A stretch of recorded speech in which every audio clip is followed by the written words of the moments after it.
computer. So hello, Sue, welcome. So hi, Julie. It's great to finally see you in person. It's fabulous to have a chat. So this is the Spoonies with Purpose podcast. My name is Julie. I am the CFS holistic coach, and part of my mission is to support people to make their lives more easy and joyful whilst having purpose with chronic illness. And I've got here with me today Suzan Jackson, or Sue. Would you like to introduce yourself a little? Sure. I'm Sue Jackson. I live in Delaware in the United States on the East Coast. I think we're going to get into some of the history in a few minutes, but very happy to be here today because Julie and I have worked together for a long time. Yeah, we have. It goes back years, I think, now, since we started writing with ProHealth and the editing that we did. Anyway, let's jump straight in to hearing a little bit about your experience with chronic illness. I think people like to hear the story behind the person. Right. And as Julie pointed out before we started, my story is a very long and complex one, but I'm going to try to keep it very short here. So I first got ME/CFS in 2002. March 1st, 2002, I was feeling great, living a very active, full life. I had 2 young sons, married. I had actually taken a break from work because I wanted to just calm things down a little bit. My job involved a lot of travel. So it was at a point in my life of just feeling very calm and happy. And then I woke up on March 2nd with the worst sore throat of my life, achy all over, just feeling like I could barely get out of bed. And of course, that's familiar to anyone with ME/CFS. That began a very long, I thought I had the flu, but of course it never went away. And spent the next year seeing doctors, having blood tests, all to no avail. Finally, about a year later, I just happened by chance to find a new primary care physician who knew what, at the time, CFS was and recognized it in me. And I didn't want to believe it at first, but I did a little research on my own, and I was like, this is the first time in a year that I'm reading descriptions that perfectly match what I'm experiencing. So that began my own process of accepting this new life of chronic illness. But then in 2004, both of my sons also got ME/CFS, and they were just 6 and 10 at the time. So that was devastating to us. Flash forwarding almost 20 years to the present, my younger son, his was always milder, and so he is fully recovered. He spent about 10 years with mild illness, and by 16, he was fully recovered. He is living, a normal, full, active life, full-time job. He's 24 now. My older son at 28 still has ME/CFS. He and I both also got Lyme disease, and he got a couple of other tick infections as well. So he's battling all of that still, but he's doing quite well. He's working almost full-time, looking for a full-time job, living on his own with his girlfriend. So, things are going pretty well now, but it's been a very long journey. And yes, that was the short version. Yeah, so not only is that a story of you and living with chronic illness, but also a story of you being a mother to young people with chronic and there is nothing more devastating as a parent than seeing your children suffer and feeling helpless. It's awful. Yeah. So this is all about purpose, and I'd like to ask you quite a general question, really. What does purpose mean to you? Well, I actually grappled with this long before I got sick in my, pre-life. Yeah. I had a career in engineering and consulting, and they kept giving these quizzes to find out which career path I would be best for me. But all their quizzes were focused on the technical path or the management path. And it didn't work for me. None of those showed anything. And my supervisor was stumped, and then he dug around and found another quiz. And I took that one, and that one showed very clearly that what was most important for me in my career was being of help, having a positive impact on the world, feeling that the work I was doing was purposeful and was somehow helping the world to be a better place. So that helped steer my career into fields like quality management and environmental management, working with big companies. So after I got sick, that sort of it took me a while, but I realized I could still apply that same purpose to my new life with chronic illness. Mhm. I I like the way you were thinking about that, really, because I think sometimes we have to repurpose old traits when we come Yeah, into chronic life, living with chronic illness. The old things that we used to do don't fit anymore, but we can sort of adapt those things into life as it is right now. absolutely. Yeah. And yeah, so you came to choosing to make the world a better place in some way. Right, right. um, Um, so when I first got sick, I mean, at first, especially with my kids sick as well, I was very focused on just our very small world. And right from the start, I was focused on two things. The physical side, finding treatments that would help improve our lives mhm, so that I knew we'd still be restricted, but so that we could, you know, live a little more freely. yeah, And the other side of that was more the emotional side, the coping side.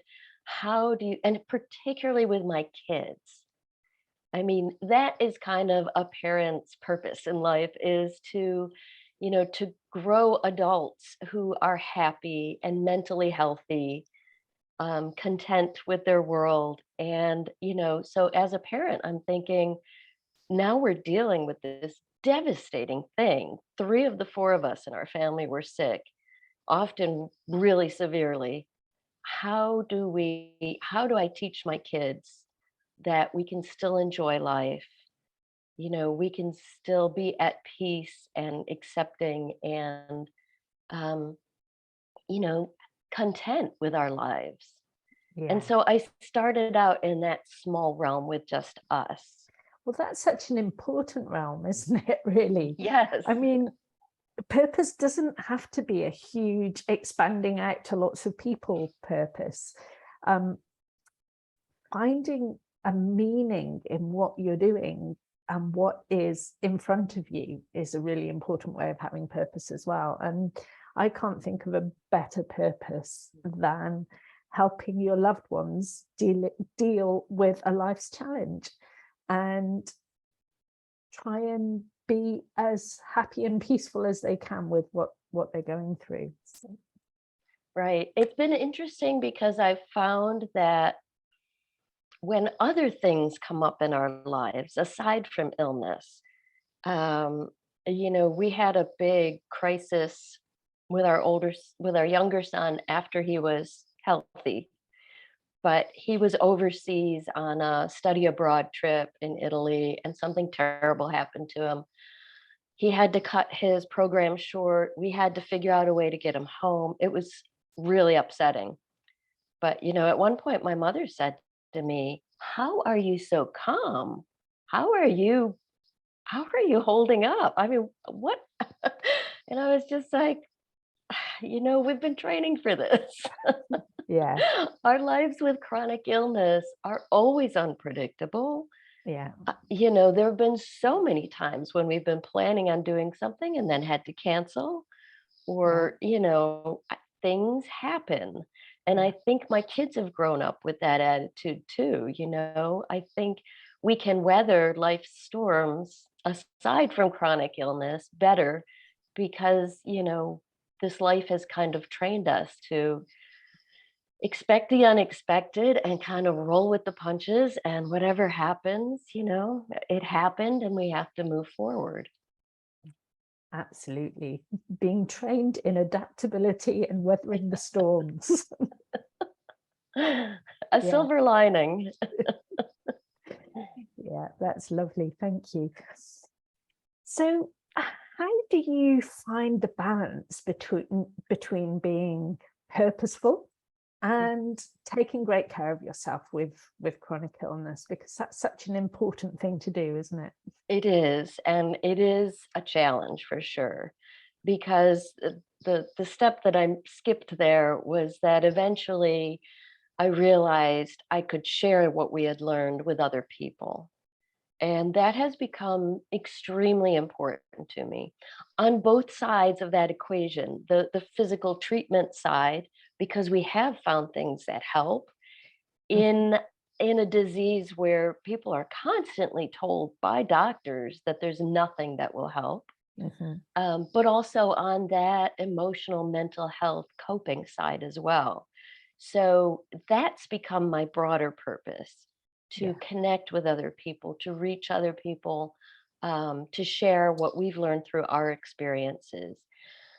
And, you know, I think you put your finger on the most difficult thing of all, because constantly trying to help other people can be exhausting, mhm, especially when you have limited energy to begin yeah, with. So I would say, you know, one thing is that I've developed a daily routine that works for me, that prioritizes self care. And it's very frustrating to me at times because it takes so much time to care for myself. But yeah, I've recognized, you know, I won't be able to do anything if I don't first take care of myself. So, you know, absolutely. that daily routine includes some very gentle morning yoga stretches when I first get up. It includes healthy meals, which require a little preparation sometimes. It includes taking a nap every single day. You know, it's just, I learned, well, I read a book early on about MECFS that really changed things for me because it described the post-exertional malaise, the exercise intolerance, and it talked about proactive rest. And Mm, that to me was mind blowing. yeah, But it changed my life because I began taking a nap every day after lunch. And I'm usually worn out by then anyway. I explain to healthy people I'm like a phone with a really old battery. yeah, I can get a full charge at night, and by 1 o'clock in the afternoon, you know, I'm getting the almost out of battery signal. yeah, But that daily nap really helps. It recharges me and allows me to still have a little bit of productive time in the late afternoon and evening. yeah. So, you know, I would say that daily routine's very important, because when it comes right down to it, I will too often choose to help other people than to care for myself. Yeah. If it comes to making that split second decision. Yeah. And yet the structure contains that, doesn't it? If you have that nice Exactly. routine, Yeah, then you kind of know what bits of time and energy you've got to apply to different things. exactly. So I know every day I've got like 2 to 3 hours of productive time in the morning, usually another 2 hours after my nap, and then I'm done for the day. Yeah. And you know, I'm lying down every day by 7:30 Yeah. in the evening. That's my husband and I watch some TV together. We read together before bed, and that's like, I need that. I need to turn my brain off. I need to be lying flat. Yeah. Um, yeah, and during the day, my office is a recliner. I've got my feet up, to help with the orthostatic intolerance. And so, yes, I've learned how to work around it. And I know where my pockets of productivity are. Now, there are still, despite the treatments that have helped, there are still some days when I wake up, just like any of us with this disease, and I can barely get out of bed. And I'm Yeah. like, it's going to be one of those days. Yeah. But that's also something I've learned to cope with. I call that a plan B day. Yeah. And for me, that triggers in my mind, forget everything you meant to do today. Yeah. you know, Absolutely. see what my husband can help with, see what doesn't need to be done today, put it off, and then just take care of yourself. Yeah. And fortunately for me, in the state I'm in now, usually a day or two of just resting will bring me back to my normal baseline. Yeah. That actually really matches my experience. I call them recuperation days rather than plan B days. But again, it's the same thing. On a recuperation day, you let go of everything you can possibly let go of. Yeah. and Yeah, and it's focused on just resting and recuperating. And absolutely. but yes, if as long as I respond straight away, as long as I do that, usually it is only a couple of days nowadays. So Yeah, that's good. good. So let's talk a little bit more specifically about purpose. So you you like to share about both the physical treatments and what can help physically, and also the emotional coping. So Right. tell us about how you do that. So, I am a writer. I was writing a long time ago in my previous life. So that's where I started, because that's what comes naturally to me. I started before blogs were really even a thing with, I think, the first sort of blogging platform, which was called Live Journal.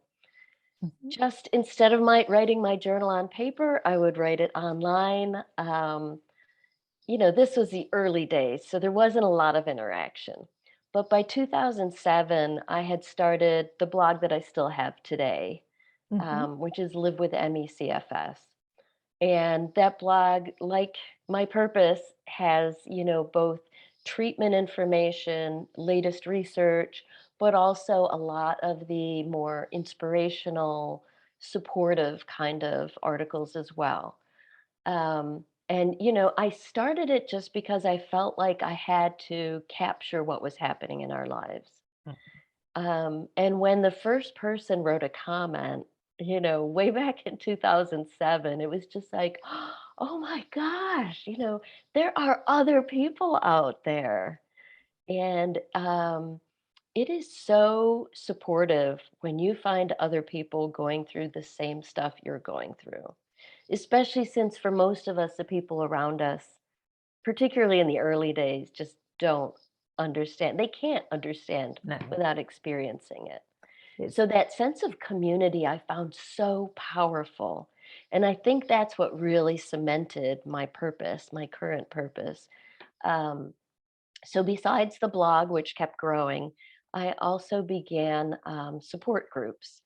And I started with an in person support group for parents whose kids had ME/CFS. And I had just on my own run into four other moms that were in the same position. Two from an online discussion board at the time, and I found out they lived near me. One was like the neighbor of a good friend of mine. One was a mom who took her dog to the vet. The vet happened to be one of my closest friends. And this woman was in at the vet visit and suddenly just started sobbing, just broke down. And she was like, I'm sorry, my daughter's really sick. And she's got this thing called chronic fatigue syndrome. And the vet just looked at her and said, you need to call a friend of mine.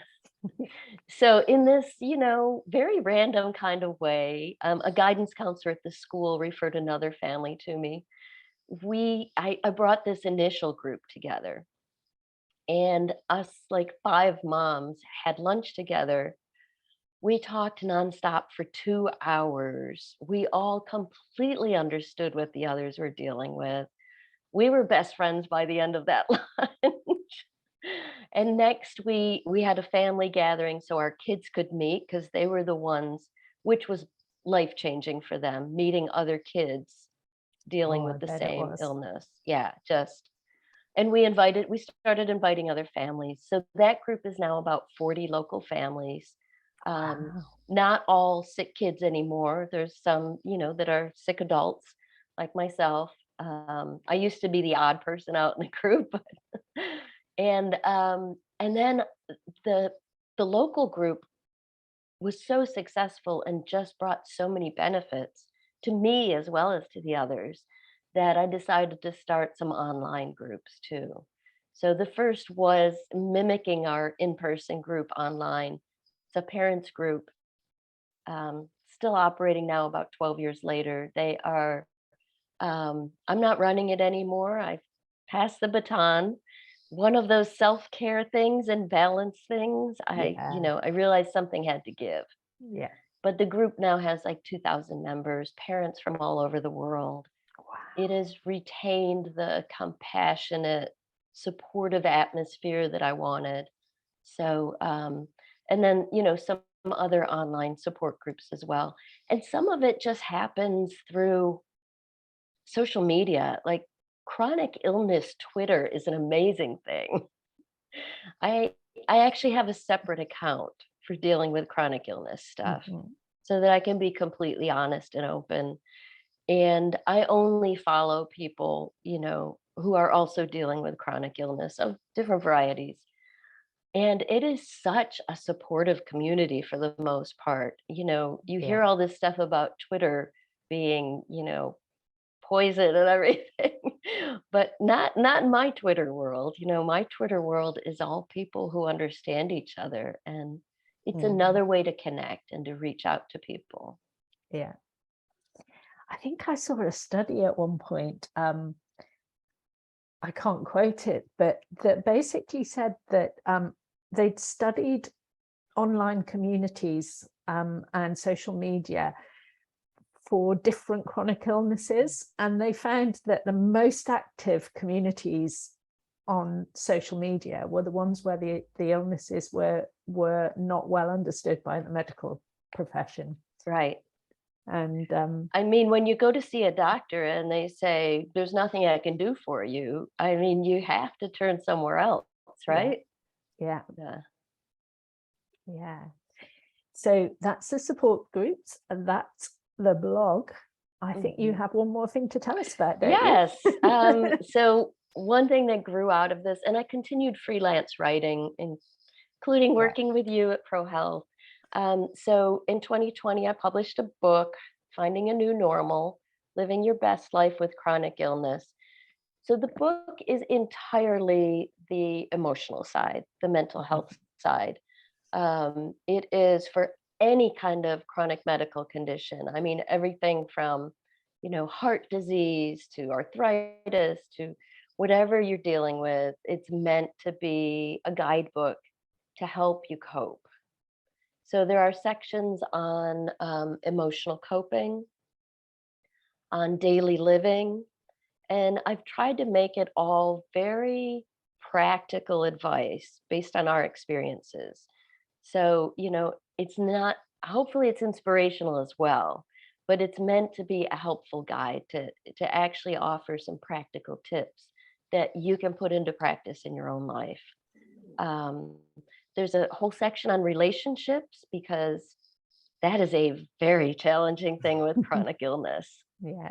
both establishing new relationships and somehow maintaining those older relationships now that your life is so different. So, I've tried to cover all of that in here in a very easy to read style. Yeah, and I have to back you up on that. From my experience with working with you and your writing, I know that it is very easy to digest. And there's also a lovely balance of practical support and inspiration. Oh, So, good. I'm glad. Thank you. and I have read You know, some of the book, which is great, but I haven't quite got to the end yet, I'm afraid. well, some of it was based on things that I published in Pro Health that you edited, so I have you to thank for that. Fabulous. But yes, it's lovely writing, and I Thank you. hope it continues to support lots and lots of people, I do because too. it's not a book that's that's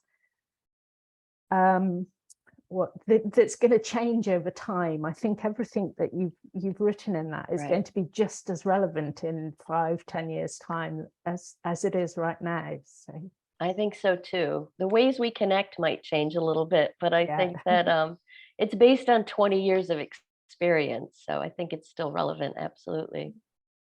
Fabulous. Well, it's been a real delight talking to you, Sue. Is there anything else you want to share around purpose before we say our goodbyes? I don't think so. I think you covered everything. I think this was a great discussion, and as I said, it's just so exciting to finally It talk to really you is. in person after Yeah. working together for so long. It's and I'm a huge fan of your blog and your podcast, and I follow all of it. So Thank you very much. Thank you very much. So, yes, Spoonies with Purpose also has a Facebook group. So I just want to mention that before we finish. So if you would like to join a group of other people who are trying to balance their well-being with having a sense of purpose, I have a Facebook support group for that as well, the details will be around somewhere. So thank you so much for joining me, Sue.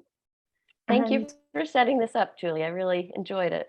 yeah, and I will let you know as soon as I've got it posted. Okay, great. Thanks. All right, thank you. Bye Bye bye. bye. I'm going to stop